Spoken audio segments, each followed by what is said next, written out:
The observation deck was silent, save for the faint hum of holographic displays. 𝗦𝗲𝘀 adjusted his ocular implants, zooming in on the planet below. The world was a mottled blue-green, scarred with smoke and fire. His mandibles twitched in unease. This is not a war. This is madness. Beside him, 𝗕𝗲𝘀 trembled, her 4 hands clasped tightly. They were supposed to be primitive. Their records indicated a fractured civilization, barely spacefaring. A third alien, Tactician 𝗕𝗲, watched coldly as explosions bloomed across the battlefield. They have no energy shields, no plasma weaponry. Yet they fight as if death is an afterthought. The humans below moved in ragged formations, their crude projectile weapons spitting fire. They dug into the earth like burrowing creatures, turning the land itself into a weapon. When the artillery struck, bodies flew, but more took their place. 𝗕𝗲's sensors flickered. Their physiology is wrong. Adrenaline spikes beyond sustainable levels. Pain receptors are active, yet they ignore them. 𝗕𝗲 recoiled as a human, missing an arm, dragged a wounded comrade through gunfire. Why don't they retreat? Even beasts flee when wounded. 𝗕𝗲's voice was grim. Because they aren't beasts. Beasts fight to survive. These creatures, they fight to win. A transmission crackled through their comms, human voices, distorted by static. Not screams. Not pleas. Laughter. The aliens froze. Then, a voice, clear and sharp, cut through the noise. *, come on, you bastards. You want us? Then come and take us. *. The observation deck fell into stunned silence. 𝗕𝗲 finally spoke, his voice hollow. We were wrong. They aren't just dangerous. On the screen, the humans charged, outnumbered, outgunned, grinning through bloodied teeth. There's something far worse. The squad was surrounded. Tactician 𝗕𝗲's claws clicked against the console as he isolated the feed. 12 humans, backs against the ruins of a shattered fortress, their weapons scavenged from the dead. Enemy forces closed in from all sides. Standard military doctrine dictated surrender. Survival demanded it. The humans reloaded. Impossible, whispered 𝗦𝗲𝘀.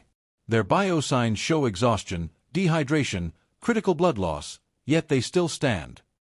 One of the humans, a female with a gash across her face, barked orders. No panic. No hesitation. Just cold, brutal efficiency. They moved like predators cornered, not prey. 𝗕𝗲𝘀 recoiled as the humans changed tactics. No more disciplined volleys. No more defensive lines. They split apart, melting into the ruins, striking from shadows. A grenade detonated in an enemy trench. A knife flashed in the dark. They're adapting, 𝗕𝗲 muttered. In real time. No comms. No orders. They just know. 𝗕𝗲's sensors flared. Their physiology is overloading. Adrenaline, cortisol, endorphins. Their bodies are tearing themselves apart to keep fighting. One human took a plasma round to the chest. He stumbled, coughed blood, then laughed and kept shooting. 𝗕𝗲's voice trembled. Do they not feel fear? 𝗕𝗲 zoomed in on the squad leader. His face was a mask of blood, his rifle empty. He pulled a sidearm. Not like we do. The humans weren't just enduring. They were thriving, turning the ruins into a slaughterhouse.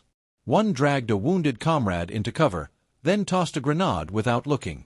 The explosion was met with ragged cheers. Then, movement. Enemy reinforcements. Fresh troops, fresh armor. The humans saw it too. They smiled. 𝗕𝗲's blood ran cold. These aren't soldiers, he whispered. On the screen, the squad leader raised his blade. These are monsters. The reinforcements arrived in perfect formation, a wall of gleaming armor and charged plasma rifles. Standard doctrine. Predictable. The humans didn't even bother taking cover. One of them, the one with the shattered ribs and the knife in his boot, started singing. A deep, guttural chant that made the translator algorithm stutter. The others picked it up, voices raw, throats torn from smoke and screaming. They weren't hiding. They were waiting. Tactician 𝗕𝗲's claws dug into the console. They're not retreating.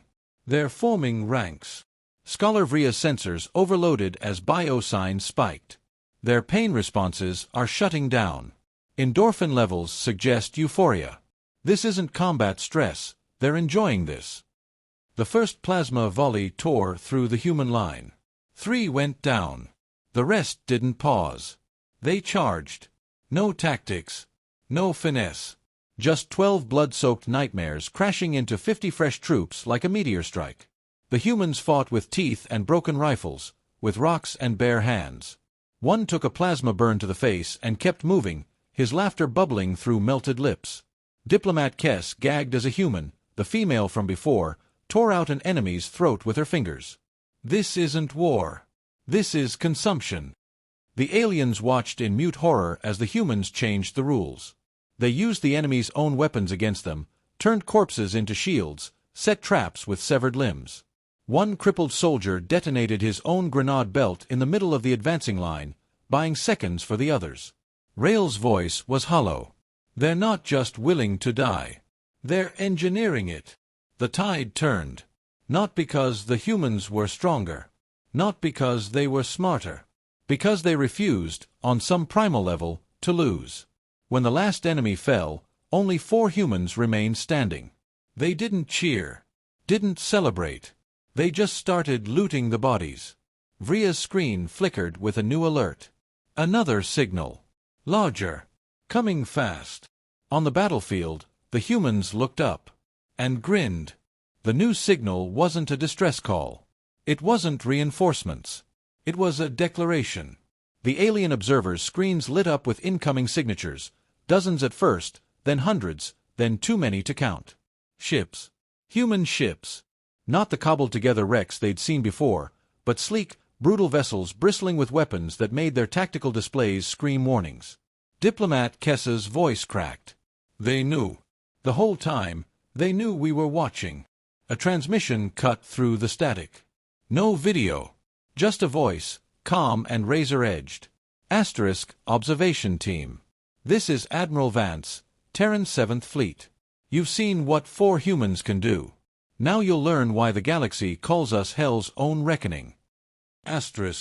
Tactician Rail's tactical AI began crashing, unable to process the fleet's formations.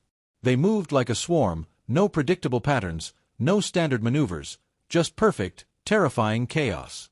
𝗕𝗲𝘀's instruments registered something impossible.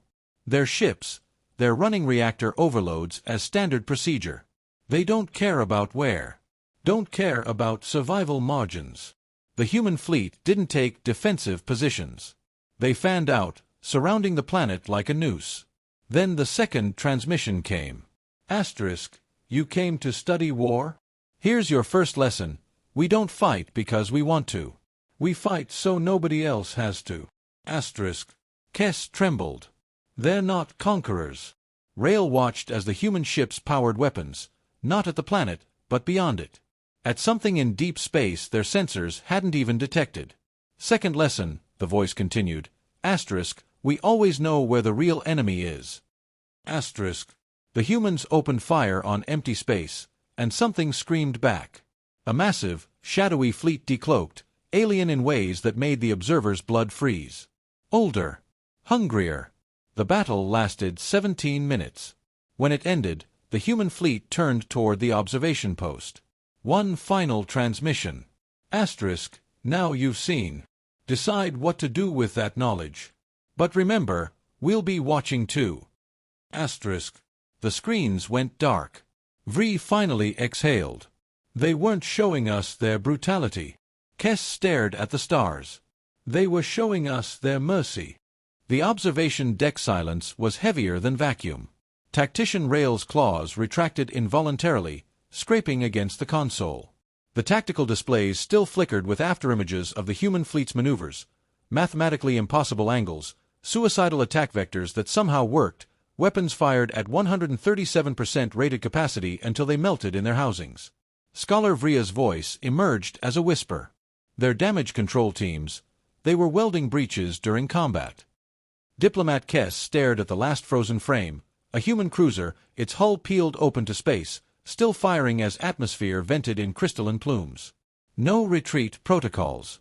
No surrender contingencies. Just forward. A new alert chimed. The humans hadn't left. Their flagship hung motionless off the observation post stern, its running lights pulsing in deliberate sequence. A pattern. An invitation. Rail's combat implants identified it before his conscious mind could protest. Ancient maritime code. Request to parley. They want to talk, 𝗕𝗲𝘀 breathed. 𝗕𝗲𝘀's instruments detected the boarding shuttle before visuals confirmed it. No stealth. No subterfuge. Just a blunt approach at exactly 1G acceleration. The humans didn't knock. The airlock cycled with a hiss that made all three aliens tense. The figure that stepped through wore no armor. No visible weapons. Just a black uniform with silver insignia, his face a topography of scars and calm fury. He smelled of ozone and copper. Admiral Vance, Rail identified automatically, his tactical subroutines screaming that this was a threat, a weapon. Relax. The human's voice was quieter than expected. If we wanted you dead, you'd be atoms. 𝗕𝗲𝘀 found her voice first. Why show us this? Why reveal your capabilities? Vance didn't smile. Because you're the historians. The diplomats. The ones who decide what gets remembered. He removed his cap, revealing a scalp webbed with synth-flesh grafts. So remember this, we could have taken your ships. Your worlds. Your children. The temperature seemed to drop. Instead, Vance continued, we showed you the real monsters hiding in the dark. The ones even we fear. He tapped a control on his wrist. The main display lit up with nightmare shapes, the Shadow Fleet, but closer now. Older. Hungrier. 𝗕𝗲𝘀's instruments shattered their safety limits trying to analyze them. Vance didn't blink. Your choice now. Stand aside. Or stand with us. The airlock cycled again as he left. No theatrics. No threats. Just the echo of a single word hanging in the air. *choose. The observation post's artificial gravity seemed to falter as the human shuttle departed. Scholar 𝗕𝗲𝘀's instruments lay in ruins, their delicate calibration shattered by proximity to both the human flagship and the other things. The things that made even the humans afraid. Tactician Rail found his voice first.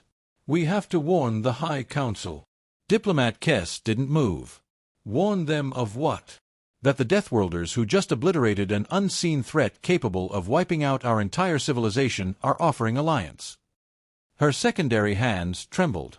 Or that they showed restraint. The main display flickered back to life on its own. Not their systems. Something had hijacked the feed. A star chart appeared, marked with crimson sigils at the galaxy's rim. Ancient places. Dark places. Admiral Vance's voice filled the chamber, though no comms link showed active. The Harvesters took our first colonies 300 years ago. Left no survivors.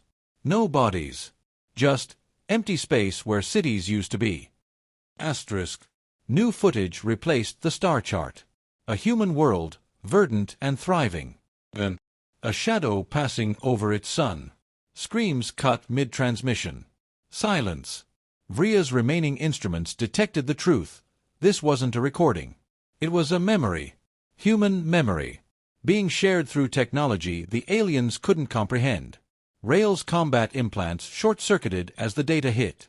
They're not just showing us. They're making us feel it.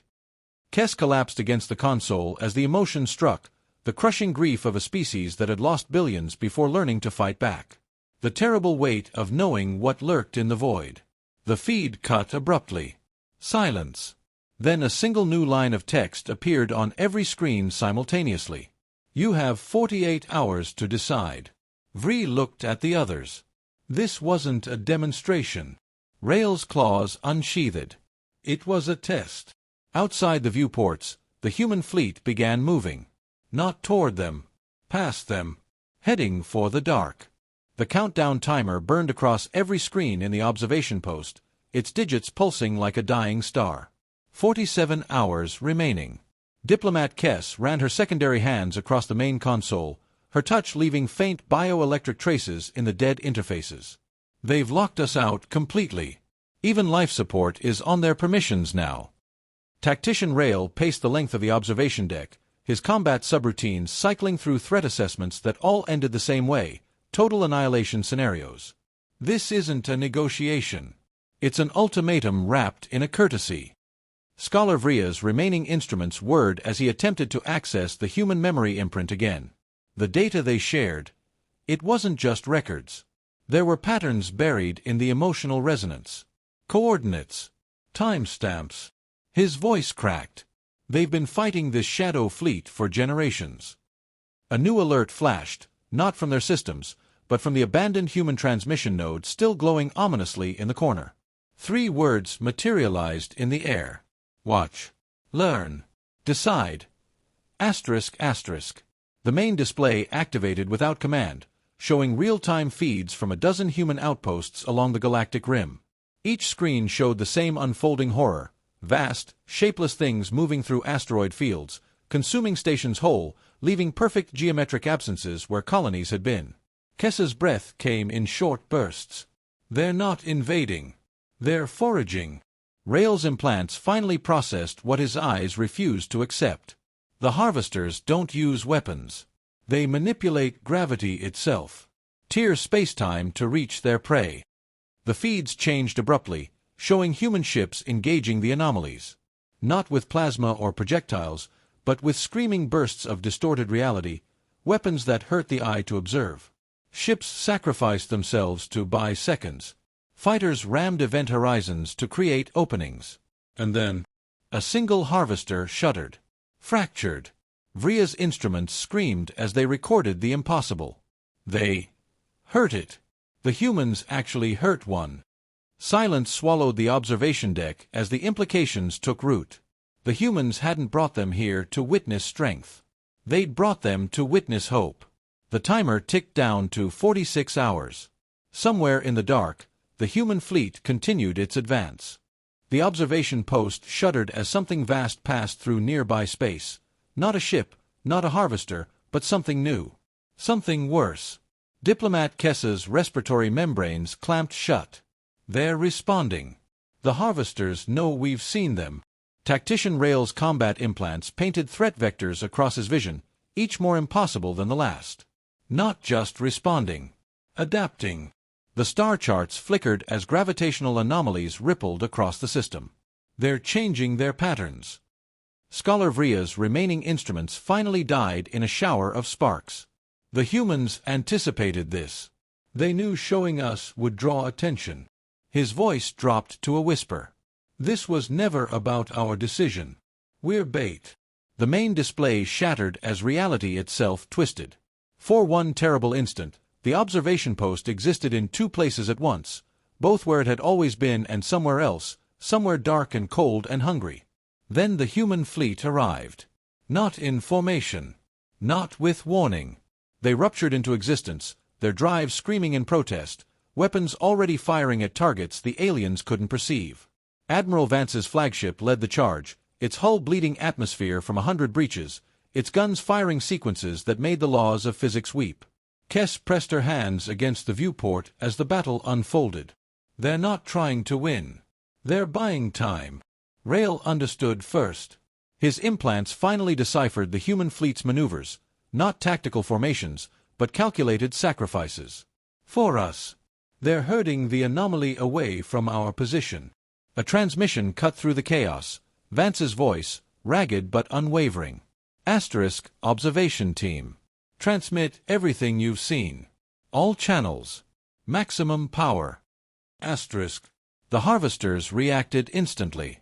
Space folded. Light bent. The human ships began vanishing, not destroyed, but unmade, erased from existence one by one. 𝗕𝗲 stumbled toward the comms array. They'll die for this. 𝗕𝗲 activated the broadcast with shaking hands. No, she whispered as the first human ship winked out of reality. They already have. The last thing the aliens saw before the quantum link severed was Admiral Vance's flagship ramming the heart of the anomaly, its reactors overloading in a final act of defiance. Then silence. And light. A single surviving human dropship, drifting toward them with one final message pulsing across its battered hull. Tell them,